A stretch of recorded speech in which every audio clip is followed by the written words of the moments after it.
ಇನ್ನು ಬೈರತಿ ಬಸವರಾಜ್ ಅವರನ್ನ ಕಚೇರಿಗೆ ನಾನಂತೂ ಕರೆದಿಲ್ಲ ಅನ್ನೋ ಒಂದು ಮಾತುಗಳನ್ನ ಅಶೋಕ್ ಅವರು ಹೇಳಿದ್ದಾರೆ. ಅವರಾಗಿಯೇ ನನ್ನ ಕಚೇರಿಗೆ ಬಂದ್ರು, ಭೇಟಿಯಾದ್ರು, ಮಾತಾಡಿದ್ರು ಅಂತ ಹೇಳಿ ಟಿವಿ9 ಜೊತೆಗೆ ಮಾತನಾಡುವಂತ ವಿಪಕ್ಷ ನಾಯಕ ಅಶೋಕ್ ಹೇಳಿದ್ದಾರೆ. ಪಕ್ಷಕ್ಕೆ ದ್ರೋಹ ಬಗೆದವರ ವಿರುದ್ಧ ಖಂಡಿತವಾಗ್ಲೂ ಕ್ರಮ ಕೈಗೊಳ್ತೀವಿ ಅನ್ನುವಂಥ ಒಂದು ಮಾತುಗಳನ್ನ ಕೂಡ ಹೇಳಿದ್ದಾರೆ. ನಮ್ಮ ಜೊತೆಗೆ ಮಾತನಾಡ್ತಾ ಅಶೋಕ್ ಕೆಲವೊಂದಷ್ಟು ವಿಚಾರಗಳನ್ನ ಪ್ರಸ್ತಾಪಿಸಿದ್ರು. ಬನ್ನಿ ನೋಡೋಣ. ರಾಜ್ಯದ ವಿಪಕ್ಷ ನಾಯಕರಾಗಿರುವಂಥ ಅಶೋಕ್ ಅವರು ನಮ್ಮ ಜೊತೆಗೆ ಮಾತನಾಡೋದಕ್ಕೆ ಜಾಯ್ನ್ ಆಗ್ತಾರೆ. ಅಶೋಕ್ ಅವರೀಗ ನಿಮ್ಮ ಪಕ್ಷದಲ್ಲಿ ಈಗ ಅಡ್ಡಮತ ಅಂತ ಸಾಕಷ್ಟು ಚರ್ಚೆ ಆಗ್ತಾ ಇದೆ. ಬೈರತಿ ಬಸವರಾಜ್ ಅವರು ಕೂಡ ಇಲ್ಲೇ ಇದ್ದಾರೆ. ಇವತ್ತಿನ ಬಹುಶಃ ಒಂದು ದೃಶ್ಯ ಹೈಲೈಟ್ ಆಗಿರುವಂಥ ದೃಶ್ಯ ಅಂದರೆ ಬೈರತಿ ಬಸವರಾಜ್ ಜೊತೆಗೆ ನೀವು ಮತ್ತು ಅಧ್ಯಕ್ಷರಾಗಿರುವಂಥ ವಿಜೇಂದ್ರ ಅವರು ಮಾತನಾಡಿರುವಂಥದ್ದು. ಸಹಜವಾಗಿ ಸಾಕಷ್ಟು ಪ್ರಶ್ನೆ ಮೂಡ್ತಾ ಇದೆ. ಅದು ಮತದಾನದ ನಂತರದಿಂದಲೇ ಅವ್ರನ್ನ ಕರೆದು ಮಾತನಾಡಿದ್ದು ಯಾಕೆ, ಏನಾಯಿತು, ಇದ್ರ ಬಗ್ಗೆ ಮಾಹಿತಿ ಕೊಡ್ಬೋದಾ? ಇಲ್ಲ, ಕರೆದೇನು ಮಾತಾಡಿಲ್ಲ, ಅವರೇ ಬಂದಿದ್ದಾರೆ. ಸುಮ್ಮನೆ ಮಾಧ್ಯಮದಲ್ಲಿ ತಪ್ಪು ಮಾಡಿದವ್ರು ಯಾರೋ, ತಪ್ಪು ಮಾಡದಿದ್ದವ್ರದ್ದು ಕೂಡ ಹೆಸರುಗಳು ಬರ್ತಾಯಿದೆ. ಸೊ ಬೈರತಿ ಬಸವರಾಜು ನಮ್ಮ ಪಕ್ಷದ ನೇತಾರರವರು, ಅವರೇ ಒಂದು 10 ಜನಕ್ಕೆ ದುಡ್ಡು ಕೊಡೋ ಅಷ್ಟು ಶಕ್ತಿ ಇರ್ತಕ್ಕಂಥವ್ರು. ಅವರು ಹಣಕ್ಕೋಸ್ಕರ ಮಾರ್ಗಣೋ ಅಂತ ಒಂದು ವ್ಯವಸ್ಥೆಯಲ್ಲಿ ಇಲ್ಲ. ಅವರೆಲ್ಲ ಅವ್ರದ್ದೇನೋ ಕೇಸ್ ಇದೆ ಅಂತ ಹೇಳ್ಬಿಟ್ಟು ಅದನ್ನು ಟ್ಯಾಗ್ ಮಾಡಿ ಮಾಡ್ತಾಯಿದ್ದಾರೆ ಅಷ್ಟೇ. ಸೊ ನಾವು ಈಗಾಗಲೇ ಅದಕ್ಕೋಸ್ಕರ ಒಂದು ಸಮಿತಿಯನ್ನು ಮಾಡಿದ್ದೀರಿ ಸಿ.ಟಿ. ರವಿ ನೇತೃತ್ವದಲ್ಲಿ. ಅದು 1 ವಾರದಲ್ಲಿ ರಿಪೋರ್ಟ್ ಬರುತ್ತೆ. ಯಾರ್ಯಾರು ಪಕ್ಷಕ್ಕೆ ದ್ರೋಹ ಮಾಡಿದ್ದಾರೆ, ವಂಚನೆ ಮಾಡಿದ್ದಾರೆ, ಅದೆಲ್ಲನೂ ಕೂಡ ಬೀದಿಗೆ ಬಂದೇ ಬರ್ತೈತೆ. ಈಗಾಗಲೇ ಕಾಂಗ್ರೆಸ್ ಅವರು ಕುದುರೆ ವ್ಯಾಪಾರ ಶುರು ಮಾಡಿದ್ದಾರೆ. ಅವರು ಮೊದಲಿಂದನೂ ಕಾಂಗ್ರೆಸ್ ಅಂದರೆ ಕುದುರೆ ವ್ಯಾಪಾರದ ಎಕ್ಸ್ಪರ್ಟ್ಗಳು. ನಮ್ಮನ್ನು ಆಪರೇಷನ್ ಕಮಲ ಅಂತೇಳಿ ನಮ್ಮನ್ನು ಬ್ರ್ಯಾಂಡ್ ಮಾಡಿದರು BJPನ. ಇವ್ರು ಮಾಡ್ತಾ ಇರೋದೇನು, ಕುದುರೆ ವ್ಯಾಪಾರ. ಹಣ ಕೋಟಿ ಹಣಗಳನ್ನು ಕೊಟ್ಟು ಲೂಟಿ ಮಾಡಿಸ್ತಾ ಇದ್ದಾರೆ. ನಮ್ಮ ಶಾಸಕರಿಗೆ ಆಮಿಷ ಒಡ್ತಾ ಇದ್ದಾರೆ. ಇದು ಯಾವ ನ್ಯಾಯ ಇದು? ಅಂದರೆ ಹೇಳೋದೊಂದು, ಇವರು ಏನು ಭ್ರಷ್ಟಾಚಾರ ರಹಿತ ಮುಖ್ಯಮಂತ್ರಿಗಳು, ಭ್ರಷ್ಟಾಚಾರ ರಹಿತ, ಭಾಳ ಟ್ರಾನ್ಸ್ಪರೆಂಟ್ ಅಂತ. ಇದೇನಾ ಟ್ರಾನ್ಸ್ಪರೆಂಟು? ಕುದುರೆ ವ್ಯಾಪಾರನ ಟ್ರಾನ್ಸ್ಪರೆಂಟು? ಪಕ್ಕಾ ಇದು ಕುದುರೆ ವ್ಯಾಪಾರ. ಅದರಿಂದ ನಮ್ಮಲ್ಲಿ ಯಾರು ಮಾಡಿದಾರೋ ಅವ್ರ ಮೇಲೆ ಕ್ರಮ ಆಗಬೇಕು ಅನ್ನೋ ದೃಷ್ಟಿಯಿಂದನೂ ಈಗಲೂ ಕೂಡ ಬೊಮ್ಮಾಯಿಯವ್ರ ಜೊತೆನೂ ಕೂಡ ನಾನು ಮಾತಾಡಿದ್ದೀನಿ. ಅಧ್ಯಕ್ಷರು ಕೂಡ ಈಗ ಇಷ್ಟೊತ್ತು ನಮ್ಮ ಜೊತೆನೇ ಇದ್ದರು, ಇಲ್ಲೇ ನಾವು ಮಾತಾಡಿದ್ದೀರಿ. ಸೊ ಯಾರು ಮಾಡಿದ್ದಾರೆ ದ್ರೋಹ, ಅವ್ರ ಮೇಲೆ ಯಾವುದೇ ಕಾರಣಕ್ಕೂ ಕ್ಷಮಿಸೋ ಪ್ರಶ್ನೆನೇ ಇಲ್ಲ. ತಾಯಿಗೆ ದ್ರೋಹ ಬಗ್ದವ್ರನ್ನ ಬಲಿ ಹಾಕೇ ಹಾಕ್ತೀರಿ. ಸರ್, ಇದ್ರ ಬಗ್ಗೆ ಮಾಹಿತಿ ಇದೆ ಅಂತ ಒಂದು ಮಾಹಿತಿ ಹೇಳಿದ್ರು, ಯಾರ್ಯಾರು ಹಾಕಿದ್ರೆ ಒಂದು ಲೆಕ್ಕಾಚಾರ ಇದೆ ಅಂತ. ಬಹುಶಃ ಯಾರ್ಯಾರೋ ನಿಮಗೆ ಹೇಳ್ಬೋದು, ಯಾಕೆಂದರೆ ಸಾರ್ವಜನಿಕವಾಗಲೂ ಗೊತ್ತಾಗಲಿ ಅನ್ನೋ ಕಾರಣಕ್ಕೋಸ್ಕರ. ಯಾಕೆಂದರೆ ನೀವು ಹೇಳಿದ್ರಿ ಪಕ್ಷ ಅಂದರೆ ತಾಯಿ ಇದ್ದಂಗೆ, ತಾಯಿ ದ್ರೋಹ ಮಾಡಿದ್ದಾರೆ ಅಂತ. ಅಂಥವ್ರ ಹೆಸರನ್ನ ಯಾಕೆ ಬಹಿರಂಗಪಡಿಸ್ಬಾರ್ತಾವು? ಬರಬೇಕಲ್ಲ. ಈಗ ಅದಕ್ಕೋಸ್ಕರ ಒಂದು ಸಮಿತಿ ನೇಮಕ ಮಾಡಿದ್ದೀರಲ್ಲ.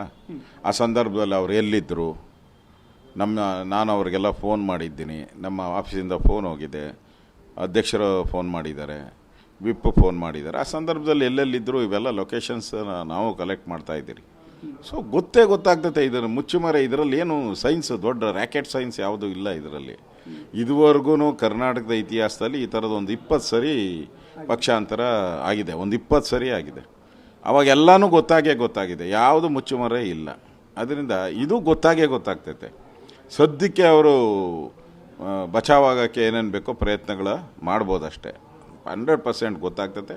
ಇದೊಂದು ಕುದುರೆ ವ್ಯಾಪಾರ ಅಂದಮೇಲೆ 100% ಒಬ್ಬರೇ ಮಾಡಿರೋಕ್ಕಾಗಲ್ಲ. ಕುದುರೆ ವ್ಯಾಪಾರ ಮಾಡೋಕ್ಕಾದ್ರೆ ಒಂದು 10-12 ಜನ ಇದ್ದೇ ಇರ್ತಾರೆ. ಕೊಟ್ಟೋನು ತಗೊಂಡವನು ವ್ಯಾಪಾರ ಮಾಡಿದವರು ಎಲ್ಲ ಇದ್ದೇ ಇರ್ತಾರೆ. ಅದರಿಂದ ಈ ಕಾಂಗ್ರೆಸ್ನ ಈ ಕುದುರೆ ವ್ಯಾಪಾರ ಬೀದಿಗೆ ಬಂದೇ ಬರ್ತೈತೆ. ಈ ಕಾಂಗ್ರೆಸ್ ಬಣ್ಣ ಬಯಲಾಗೇ ಆಗ್ತೈತೆ.